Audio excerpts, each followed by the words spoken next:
Mark Owen is the pen name of retired U.S. Navy SEAL and author of the book No Easy Day, Matt Bissonnette. Back in 2014, Mark Owen did an interview talking about the emotional and mental tolls of war. And in the interview, he goes over the details of a combat mission that still haunts him to this day. And this is that story. The unmanned drone flying over the target reported seeing a half-dozen men sleeping outside. It was summer in Iraq, and even at night it was too hot to stay inside without air conditioners. The village was really just a cluster of about 10 adobe-style houses. I didn't see any power lines coming into the village as we patrolled, so we expected people to be sleeping outside. We closed slowly on the village just before 3 in the morning. The desert was flat and wide open, and it was hard to see the horizon, even with my night vision goggles down. The village could have been on the moon. Nothing surrounded it for miles except sand and rocks. Above me, the stars were thick and bright. Now close to the houses, the march was one slow step at a time. The troop chief gave the word, and we moved into a large L-shaped formation and started to close on the village. The base, or bottom, of the L was going to set up just outside the village and, if needed, provide a base of fire and cover our movement. The vertical part of the L was going to move through the village searching for fighters. I was in the second group. On the radio net in my ear, I heard updates from the other assault teams. I knew that circling above us and just outside of audible range, we had drones to give us eyes in the sky and an AC-130 to cover us in case we needed immediate close air support. I scanned over to where the drones reported seeing the sleepers. I could only make out about 10 bedrolls. A pair of men stood scanning the desert. They weren't talking, or at least it didn't appear so. It looked like they were straining to see into the blackness of the desert night. I was sure they couldn't see us. Maybe they heard the AC-130 above. Finally, one man moved over to where the others were still sleeping and began waking them up. His partner never stopped scanning the open desert. I could see the others getting up slowly and start looking around. While the others got moving, the pair of men walked toward the nearest house. The others eventually followed. None of the men had guns, so we couldn't open fire, but it was definitely suspicious to see a large group of men sleeping on the outskirts of the village. Where were all the women and kids? The group was halfway to a house on the edge of the village when they stopped. The entire group turned and started to walk back to their bedrolls.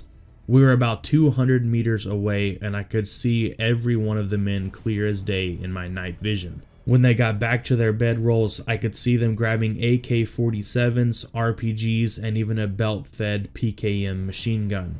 Multiple IR lasers popped on and zeroed in on the chest of the fighters as our snipers went to work.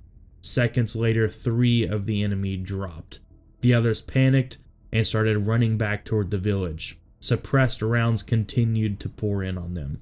I counted 5 dead fighters. By this point in the war, we were very conscious of not running to our death, so we paused for a moment. The base of the L stayed in place. We were hoping the enemy had noticed the rest of us off to their right flank. Our position hadn't fired yet in an effort to stay undetected. Within minutes, I heard the troop chief's voice over the radio. "Okay guys, the base is going to hold position and the maneuver is commencing assault at this time." "Okay," I heard the troop chief say over the radio. "Take it." Our entire element got up and began slowly bounding forward in pairs. 2 or 3 SEALs would slowly make their way forward with guns at the ready, stopping at a short distance ahead of the next group. They would then take a knee and hold security while the rest of the unit bounded past them. We were just about to enter the village when we saw 4 men in a dead sprint racing back to the bedrolls.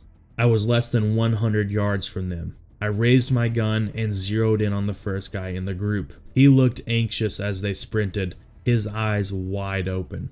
He practically slid to a stop, his chest heaving, and started to root through the folds of his bedroll. The first man got to his bedroll and knelt down. I could see him pull out an AK-47. I put my laser on his chest and fired. My teammates also opened fire. We all hit the same guy in rapid succession, spinning him down. One by one, I followed our lasers to the next target until all 4 were on the ground, unmoving. Again, we paused to assess the situation. I took a knee and began scanning the surrounding buildings, waiting for any more heroes. Phil, my team leader, took a knee next to me. I could hear him whisper. "That was interesting," he said. "I guess they really want to fight.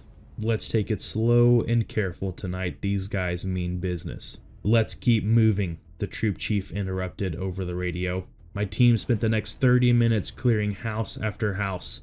I scanned every doorway and window, watching for a fighter to pop out. Up ahead, I caught a glimpse of a guy peering out of a door. He was tucked back in the doorway, but not far enough. I could see the muzzle of his AK-47 as he waited for us to come closer. Thankfully, it was dark. At least it was dark to him. We had our night vision goggles. I wasn't sure Phil saw him at first. The man pulled his head back quickly, and I saw Phil's laser shine on where his head once was. The man slowly slid his head back into view as he attempted to get a look at our position. Phil's laser was now on the man's forehead. I heard several suppressed shots from Phil's MP7, and the man's head disappeared from view. 2 fighters ran through the village, popped out the other end, and tried to hide by running out into the open desert. They stood out immediately on the infrared cameras carried by the ISR and AC-130. A team of 4 SEALs and a combat dog raced out of the village after the fighters. The AC-130 banked and headed toward the group.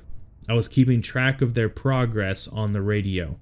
Finally, I heard the thump of the AC-130's guns. When my teammates got to the bodies, it was a shocking scene. It looked like one of the fighters was blown completely inside out. A round from one of the plane's 105mm howitzer must have hit him. The 105mm shell is twice the size of a bowling pin, and it can do some serious damage. Back in the village, I was still holding security when Phil's voice came over the net. "Alpha 2, Alpha 1, Phil said, using our call signs, "Need you in here." I stepped over the fighter's body and saw Phil and 2 of my teammates searching the main room. The gun the fighter had been holding was leaned against the far wall of the foyer. Phil had taken the magazine out and cleared the chamber. I looked back at the dead fighter. His head was lying away from the doorway leading to the main room. Had the fighter not exposed himself in the doorway, there was a good chance neither Phil nor I would have seen him. If he had had a little patience, he would have had the jump on us. Phil had clearly popped him with a great shot. The bullet hit him just above his nose, flush in the bottom of his forehead. I started to look away when a flicker of movement caught my eye. A ratty-looking calico kitten, its fur matted to its skinny ribcage, was at the edge of the pool of red liquid. The kitten sniffed at the pool, and then I saw its pink tongue dart out and lick the red liquid off the floor. I expected to see lifeless bodies, and I had more or less gotten used to it by this point. But there was something about that ratty cat that didn't seem right. I didn't expect it. It was pretty gruesome. I turned away and started to search the house. The area was secure, so I wasn't quiet. I was digging through a cabinet near the door when I heard something behind me. It sounded like a sob or a whimper. I swung around, one hand on the grip of my rifle, and I saw a small child huddled in the corner. He was balled up behind a pile of blankets, and my teammates must have missed him in the initial clearance. I squatted down to get a better look at him. I wasn't sure if he was injured. His hair was matted. His tears washed away some of the dirt from his cheeks. He looked as ratty as the cat in the foyer. I looked back over my shoulder and realized that from his vantage point, he would have seen the man in the foyer as he was shot. I had no idea if the man was his father or just a fighter hiding in the house. Either way, he'd watched us shoot the guy and probably saw the cat licking up the puddle. Wow, I thought, I've seen some crazy stuff, but this poor kid is going to be messed up by this for the rest of his life. I gave the kid a Kim Light and a Jolly Rancher I had in my pocket, and led him to where we were keeping the rest of the kids and women. I knew the kid was safe now, so I walked back to the house to continue my search. I could still picture the cat licking up the pool of red liquid and the kid watching from across the room as the man's head was blown off. I quickly pushed the image out of my mind and resumed my search. I didn't have time to dwell on it. After missions, I blocked it out. That didn't make it easier when I got back home to the real world. At home, we're expected to forget everything we did to survive overseas. How did I leave it all over there? I don't know. All I know was I got better and better at compartmentalizing things. I simply blocked out a lot of the emotional stuff. I pushed myself through the confusion of living one life overseas and another at home. And that's the end of this story. Thank you guys so much for checking it out. I hope you enjoyed it. If you have not read Mark Owen's book, No Easy Day, I highly recommend it. But thank you guys so much for checking this video out. If you enjoyed it, make sure you hit that like button and subscribe to the channel for more content just like this. But if you, for any reason at all, did not enjoy this video, please feel free to hit that dislike button and make sure you leave me a comment down below letting me know what I can do to improve my future videos. Any and all feedback is greatly appreciated here.